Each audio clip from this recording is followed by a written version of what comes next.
So transition in love. Why is transition in love so hard? We're going to talk about that in a few minutes. But who am I and why should you listen to me? My name is MarshaunO, and I'm your favorite life and relationship strategist. And I help Christian women that are married on long-term relationships to stop feeling disconnected and unloved and shift you to feeling heard, understood, and appreciated. Now, transitioning to the next level, moving away from where you currently are to where you want to be is going to be a journey, especially in your relationship when it's something that you did not start from the very beginning, because maybe your growth process is starting currently, or maybe it started a year ago, maybe it started 3 years or 5 years ago, right? But you're the only person who's growing in your relationship, or you're just not growing at the same rate, right? So the transition to reach the extraordinary relationship that you only dream about is going to be a journey. It is going to be a process. And so you have to be ready for it, right? And so in order to get to that extraordinary love that only the top 1% of couples experience, you have to be willing to put yourself out there. You have to be willing to do the courageous things that make you scared in the beginning. The things that you're like, holy crap, I don't like this. A change must come. A change must happen. The only way to do that is to walk through the issue, to push through the issue. What does pushing through the issue look like in your relationship? It actually look like you having the difficult conversations, those very uncomfortable conversations that you do not want to have because you don't want to rock the boat per se, right? So in order to get to that extraordinary relationship, most of us were not taught how to be in relationships, which is why we struggle so much with trying to mold and come together as one, even after marriage, right? So sometimes the relationship is rocky while you're dating, and you're thinking that once you become one, once you get married, it's going to be an easier transition. Well, guess what, ladies and gentlemen? Most of the time it is not, because as I just mentioned, one person might be growing faster than the other, or the other person, or maybe even both parties want to stay toxic. Now, it's not that they're knowingly wanting to stay toxic. It is just something that they're used to doing. It's the things that they're used to seeing. And so now they are doing the very thing that they really know something is off. This is not right. How do I change this? But they really don't have the answers to do that. And so I'm going to give you 4 reasons why transition is hard in love. Let's go ahead and jump in. The very first reason why transition is hard in love is because the future state is unknown when being in the beginning, and it is determined through trial and error. Let me say that again. The future state is unknown when you begin. So when you start this journey, when you start this transition, you don't know how this is going to turn out. And it's only determined through trial and error, through you walking through the trial, through you having the tough conversations, through you creating new behaviors, through you showing up differently, through you holding your tongue, through you not saying everything that comes up here, it doesn't need to come out of here. You have to make an intentional effort to be different, to show up different in order to get on the other side of that. But because you have been doing this thing for 10, 20, 30, sometimes even 40 and 50 years, you have been showing up the way that you are. It is going to be a tough transition for you to become different. And that's actually why I love the title of Michelle Obama's book, Becoming, because none of us are where we want to be. Let me take that back. Most of us are not where we want to be. We want to be better. And if you're coming here, it's because you're trying to soak up the information. You're trying to soak up the knowledge and actually implement these things into your relationship. And if you have been following me for any amount of time, then you should be trying to implement these things into your relationship. But you also must have to keep this in mind that you only have control over you. Let me say that again. You only have control over you, because you can try everything under the sun. That does not mean that your partner or your spouse is going to come along with you on the same journey at the same time. It might be different times. It might be never. So rocking the boat having the difficult conversations is how you get to the other side. Unfortunately, just like I mentioned, for point number one, the future is unknown. So it can be like, well, do I really want to go down this path?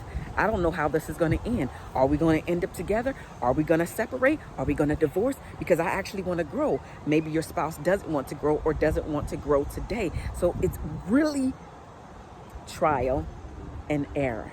So that's number one. We don't know the future state. So it's scary. So the transition can be hard to love because it's scary, because we don't know the future. The second point is the future state is so radically different than the current state that in order for the transformation to be a success, new mindsets and behaviors are required. So now you have to look at your partner different. You have to look at how he or she is showing up different. You now have to be different. The way that you show up has to be different. You have to now put yourself in your spouse's situation, in your spouse's shoes, and actually look beyond the behavior that he or she is currently doing. You have to be able to look beyond the things that he or she just said to you. So you are not reacting, you are responding. Because when you're in reaction mode, right, you're not really in control of yourself. Somebody else is in control of you, and you're literally moving all over the place. But when you're able to respond, you're able to be poised, steadfast, allowing your spouse or partner to vent, to get it all out. And then you, because now we're growing, we're doing things differently. Now you're stopping, you're slowing down, and now you are intentionally thinking about what's being said as well as what's not being said. You're now taking the lead to turn the entire relationship around. It's hard to make the transition. And now I'm not only speaking to you, I'm speaking to myself, because right now, me and my marriage is in a transition. And it's tough. This is the tough times that I am currently going through in my own marriage. We are in a transition. And as I just mentioned, don't know the future, because it is hard. We're growing at two different rates, right? And so because the future that I want, and I can only speak for me, the future that I want is so radically different from the current situation that we are in, that we're knocking heads right now, that there have been some unnecessary arguments, right? So I'm just being open and transparent with you right now. This is how I know that transition in love can be hard, because we don't know the future. And also because it's so radically different from the current state that you and I are both in. We want something different.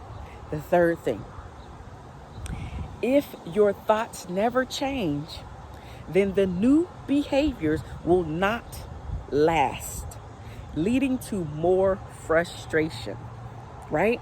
So if you don't change your mindset, right, those are the thoughts. If you don't change your mindset about what's currently happening and about where you want things to go, right? Again, respond, not react. Then there's no way that these things can last, right? Because maybe you're doing them just to appease your spouse, because you are in react mode instead of respond mode. So now you have to be intentional about taking some time out, taking a seat, and really evaluating and thinking about how you want your relationship to go from today forward. How do you want to show up from today forward? What are your triggers that you know keep holding you back? Figure out how you are now going to show up and respond when those triggers happen, right? These are the things that you must consider when you want to be a part of the top 1% of couples that have extraordinary relationships. Because if you never take a moment to evaluate what's currently happening, meaning how you are showing up, because again, you only have control over you. Yes, you can evaluate your spouse, but your spouse or your partner has to do his or her part. You cannot do it for them. They have to be willing to do it, and then also, number two, do it. Because if you know the information, doesn't mean anything. You now must do something with the information that you know. And if you're not willing to do anything with the information that you currently have, then it's just like you not knowing the information. And you're also saying, I don't really care about this situation. At least today. At least today you don't care about it as much as maybe your partner or spouse cares about it, which is why you're on the losing end of the stick, which is why you're having so many breakdowns and so many unnecessary arguments in your relationship right now, because you two are not on the same page currently. The fourth and final thing is focusing on a new purpose rather than yourself. Now you must focus on something that is going to take you over the hump, because there are going to be many frustrating days. There are going to be many frustrating hours. There are going to be many times that you want to throw in the towel. And so now you must come up with a purpose, or some people like to call it a reason. So what is your new reason for trying to fight for this relationship, to trying to change this relationship around so now you can be a part of the top 1%? What is your purpose? What is your new reason? Because if you don't have a purpose, if you don't have a reason, just think about it. Anytime you're trying to reach a new goal and there is nothing that is pulling you to say, this is why you need to keep going, guess what? You end up stopping. Don't you? Let me know down in the comment section below. If there's nothing pulling you, if you don't have a purpose, if you don't have a reason, and there is nothing that is moving you to the next stage, we have a tendency as people to give up. And I don't want you to give up. I want you to fight for the relationship that you want.